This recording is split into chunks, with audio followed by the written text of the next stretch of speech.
नमस्कार, आप सभी का स्वागत है द हिस्ट्री यूट्यूब चैनल में और मैं हूं विकास टेकरे। दोस्तों, इस वीडियो में हम चर्चा करने जा रहे हैं एनल्स स्कूल के बारे में और हम यहां पर बात करेंगे एनल्स स्कूल की प्रमुख परंपराओं के बारे में। दोस्तों, एनल्स स्कूल की जो परंपरा है ये एक बहुत महत्वपूर्ण स्थान रखती है इतिहास लेखन के क्षेत्र में, क्योंकि एनल्स स्कूल की परंपराओं ने या फिर इनके जो कार्य हैं वह इतिहास में एक अलग दिशा प्रदान करते हैं। पहले इतिहासकार एक साहित्यकार की तरह लिखता था, किसी भी लेखक ने जो कहा हम उसे मान लेते थे।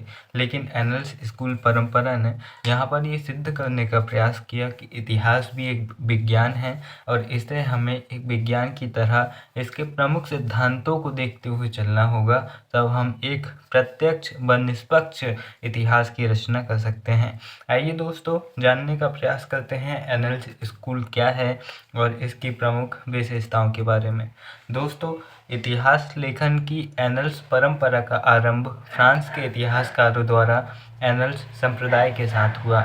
सन 1929 में पेरिस में द एनल्स शीर्षक के एक फ्रेंच हिस्टोरिकल जर्नल का आरंभ हुआ था। संभवतः इसी शोध पत्रिका के आधार पर ही फ्रांस में द एनल्स स्कूल की स्थापना हुई। फ्रांस में इतिहास के एनल्स स्कूल की स्थापना का श्रेय मुख्यतः हेन जीवर, लुसिन फेवर, मार्क ब्लार्क एवं फर्नेंड ब्राडेल इत्यादि विद्वानों को जाता है और इनके प्रमुख प्रणेता रहे थे प्रख्यात फ्रांसीसी विचारक इमाइल दुर्खीम। दोस्तों, इमाइल दुर्खीम एक महान सामाजिक विचारक थे और इतिहासकार भी रहे और इनके जो सिद्धांत है वह इतिहास की इस परंपरा पर बेहद स्पष्ट प्रभाव डालते हैं। दोस्तों, यहाँ पर आपने देखा एनल्स स्कूल का जो इंट्रोडक्शन है वो आपने देखा। अब हम यहाँ पर देखेंगे एनल्स स्कूल की प्रमुख विशेषताएं। दोस्तों, आप केवल यहाँ पर ध्यान से सुनिए और स्क्रीन पर देखने का प्रयास कीजिए। अगर आपको न समझ में आए तो कमेंट कीजिएगा, मैं और अलग तरीके से आपको समझाने का प्रयास करूँगा।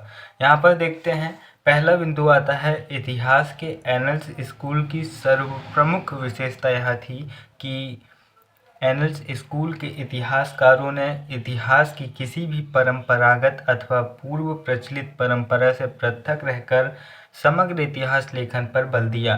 दोस्तों, पहले इतिहास सभी क्षेत्रों पर नहीं लिखा जाता था। जैसे कोई राजा है उसके बारे में, उसकी मंत्री परिषद के बारे में, उसके सैन्य कौशल के बारे में, उसकी प्रशासनिक व्यवस्था के बारे में, समाज की बात आई तो फिर समाज के ऊंचे तबके के बारे में। यहाँ पर छोटी छोटी चीज़ों पर बिल्कुल भी इतिहास लेखन नहीं होता था। जैसे कि समाज में निम्न तबके के लोगों के बारे में, उनके रीति रिवाज, छोटी छोटी बातें, उनसे जुड़ी हर छोटी बातों को इतिहास में शामिल नहीं किया जाता था। इतिहास उन्हीं लोगों का शामिल होता था जो समाज में एक बड़ा ओहदा या प्रसिद्धि पाए हुए होते थे। इसीलिए एनल्स परंपरा के इतिहासकारों ने कहा कि इतिहास समग्र समाज का अध्ययन करेगा, ना कि केवल किसी क्षेत्र विशेष का।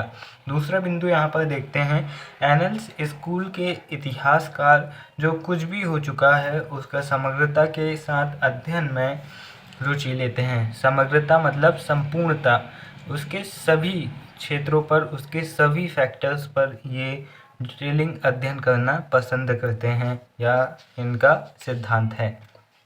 यहाँ पर तीसरा बिंदु देखते हैं, मार्क्सवादी एवं सामाजिक डरवादियों की भांति मात्र परिवर्तन में ही नहीं उनकी आस्था है। दोस्तों, यहाँ पर ये कार्ल मार्क्स के जो हैं या फिर डार्विन हैं, इनके विचारों से भी इस एनल्स स्कूल परंपरा के विचार काफ़ी मिलते हैं और इनका मानना है कि केवल हमें परिवर्तनात्मक इतिहास नहीं लिखना है बल्कि परिवर्तन क्यों हुआ और उस परिवर्तन की प्रक्रिया के बारे में छोटी से छोटी बातों को भी लिखना है। यहाँ पर चौथा बिंदु देखते हैं, वर्णनात्मक इतिहास की भांति मात्र घटनाओं के प्रस्तुतिकरण पर भी उनका विश्वास नहीं है।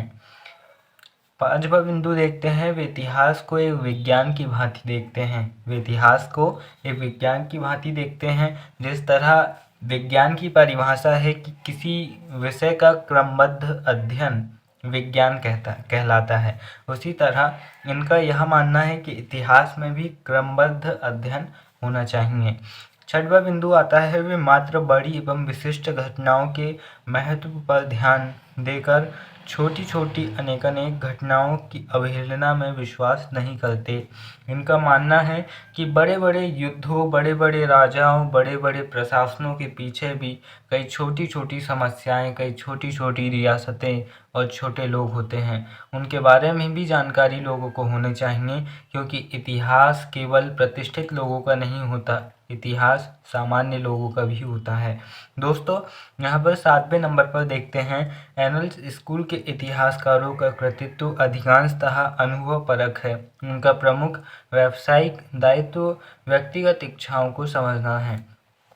जहाँ पर दूसरे इतिहास का सामाजिक इच्छा को देखते हैं कि प्राचीन काल का समाज कैसा था। यहाँ पर एनल्स स्कूल के इतिहासकार व्यक्तिगत इच्छाओं को देखते हैं कि प्राचीन काल का व्यक्ति किस तरह रहता था और एक व्यक्ति किस तरह सोचता था। जहाँ दूसरे इतिहासकार समाज के विचारों को देखते हैं, वही एनल्स स्कूल परंपरा के इतिहासकार व्यक्तिगत विचारों को और व्यक्तिगत कार्यों को ज़्यादा देखने का प्रयास करते हैं। दोस्तों, व्यक्तिगत इच्छाओं एवं व्यवहार की अपेक्षा वे सामूहिक व्यवहार के अध्ययन पर और अधिक जोर देते हैं। वहीं पर यह समझने के लिए कि समाज में एक व्यक्ति कैसा रहता था, वहाँ पर तो वे व्यक्तिगत देखते हैं, लेकिन जीवन की जहाँ बात आती है, जहाँ पर इच्छाओं की बात आती है, वहाँ वे व्यक्तिगत से हटकर सामूहिक रूप में अध्ययन करना पसंद करते हैं। दोस्तों, राजनीतिक घटनाक्रम की अपेक्षा सामाजिक आर्थिक घटनाओं के अध्ययन पर भी उनकी प्रमुख विषय वस्तु है। इनका मानना है कि न केवल हमें राजनीतिक क्षेत्रों पर ध्यान देना चाहिए, बल्कि हमें सामाजिक आर्थिक घटनाओं के क्षेत्र में भी ध्यान देना चाहिए और समाज की हर छोटी से छोटी घटना जो महत्वपूर्ण भी नहीं है, उसकी जानकारी भी वर्तमान समाज को होनी चाहिए। यहाँ पर 10वां बिंदु आता है, अत्यधिक तथ्यों का संग्रह एवं अनेकानेक विषयों के ज्ञान का उपयोग कर इतिहास अध्ययन उनका लक्ष्य है। यहाँ पर एनल्स स्कूल परंपरा के लोगों ने अलग विद्वानों से हटकर एक नई पहल की। इन्होंने कहा कि हम समाजशास्त्र से, अर्थशास्त्र से, राजनीति शास्त्र से, भूगोल से, किसी भी विषय से जानकारी प्राप्त कर इतिहास को समृद्ध बनाएंगे। जबकि पहले ऐसा होता था कि एक इतिहासकार अगर इतिहास लिख रहा है तो पुराने इतिहासकार की पुस्तकों से जानकारियाँ लेता था, जबकि एनल्स स्कूल के इतिहासकारों ने कहा कि हम किसी भी विषय से अगर जानकारी हमें मिलती है जो इतिहास के लिए सही है, तो हमें लेने में कोई भी झिझक नहीं है। जिस तरह उदाहरण के लिए हमारे भारतीय संविधान को जब बनाया गया तो इसमें 60 से ज़्यादा देशों के संविधान का अध्ययन करके जो हमारे संवैधानिक सलाहकार थे बी.एन. राव और डॉक्टर भीमराव अम्बेडकर ने संविधान का निर्माण करने में महत्वपूर्ण भूमिका निभाई। जैसे हमारे संविधान में अलग अलग देशों की अच्छी बातों को शामिल किया गया, उसी तरह एनल्स स्कूल के जो विद्वान हैं, इनका भी यही मानना था कि अलग अलग विषयों से हम अच्छी बातें शामिल करेंगे इतिहास में, जो एक अच्छे इतिहास के निर्माण में सहायक होंगी। यहाँ पर 11 पॉइंट हम देखेंगे। इन्होंने इतिहास लेखन में मात्र परंपरागत राजनीतिक, सामाजिक, धार्मिक एवं आर्थिक सूचनाओं को ही महत्व नहीं दिया। ये बिंदु हम ऊपर भी पढ़ चुके हैं, लेकिन इन्होंने किन बिंदुओं को ध्यान दिया, किन बातों को ज़्यादा इन्होंने बढ़ावा दिया, तो देखते हैं। व्यापार के मार्ग, आवागमन के साधन, मौसम, भूगोल, कृषि, व्यापार, युद्ध की विधियाँ, रीति रिवाज, खान पान, रहन सहन, बोलचाल, वस्त्रों की बदलती रुचि इत्यादि, और उनके साथ साथ अनेक महत्वहीन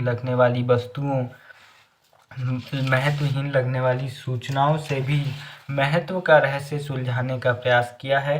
अर्थात इनके लिए प्रत्येक विषय से संबंधित सूचना महत्वपूर्ण है।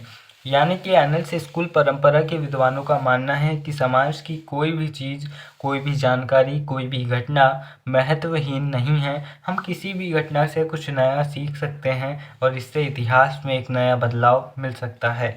दोस्तों, निष्कर्षतः एनल्स स्कूल या परंपरा की विशेषता से यह सिद्ध होता है कि इसका प्रभाव विश्व के ज्ञान क्षेत्र में विशेष रहा है। एनल्स संप्रदाय के इतिहासकारों ने इतिहास को पुष्ट, समृद्ध एवं ताजगीपूर्ण बनाने हेतु 20वीं शताब्दी में प्राचीन प्रचलित अन्य विषयों समाजशास्त्र, अर्थशास्त्र, भूगोल, राजनीति शास्त्र आदि से उदारतापूर्वक सामग्री प्राप्त की है। इसके पीछे इनका प्रमुख उद्देश्य इतिहास की शोध प्रविधि को समृद्ध करना एवं इतिहास के क्षेत्र का विस्तार रहा है। एनल्स परंपरा के महत्व पर प्रकाश डालते हुए इतिहासकार और विद्वान टेवर रॉपर ने कहा है कि इस शताब्दी में इतिहास के अध्ययन पर किसी अन्य स्कूल का उतना अधिक प्रभाव नहीं पड़ा जितना कि फ्रेंच इतिहासकारों के एनल्स स्कूल का।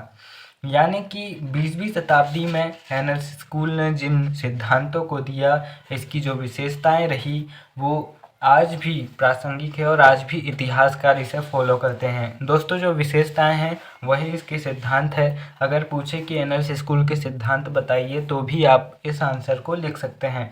दोस्तों, साधारण शब्दों में अंतिम में ब्रीफ में आपको एनल्स स्कूल के बारे में बताऊं तो यही है कि जो इमाइल दुर्खीम थे, उनकी जो सामाजिक विचारधारा थी, उन्होंने जो समाज शास्त्र के क्षेत्र में सिद्धांत दिए वही इतिहास के क्षेत्र में भी लागू किए। उनके शिष्यों ने, उनके जो प्रशंसक थे, उनके जो चाहने वाले थे, जिनमें हेनरी वर, लुसिन फेवर, मार्क ब्लार्क एवं फर्डिनेंड ब्राडेल ने, इन चारों ने मिलकर इस एनल्स स्कूल की स्थापना की। यहाँ तक कि हेनरी वर तो उसी संस्था से पढ़े हुए थे जहाँ पर ये क्या बोलते हैं, इमाइल दुर्खीम पढ़े थे। और इमाइल दुर्खीम जो थे वे काम्टे से प्रभावित थे। किससे काम्टे से प्रभावित थे?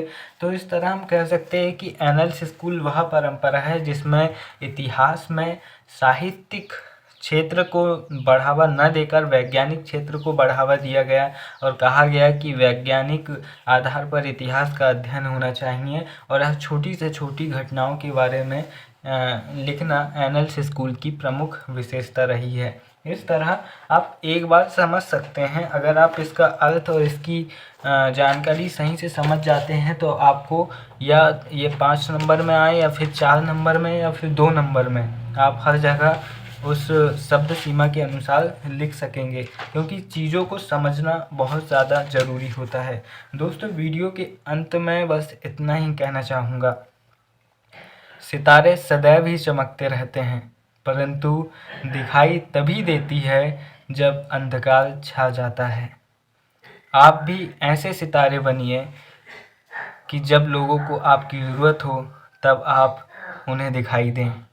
दोस्तों, अपनों की मुसीबत में साथ खड़े रहिए और अगर आपको किसी भी प्रकार की कोई समस्या हो इतिहास में तो आप ज़रूर कमेंट कीजिए। मैं अपनी ओर से कोशिश करूँगा कि मैं उस विषय में पढ़ाई करके आपके लिए एक वीडियो लाऊँगा। दोस्तों, वीडियो देखने के लिए धन्यवाद और प्लीज़ चैनल को सब्सक्राइब कीजिए। जय हिंद।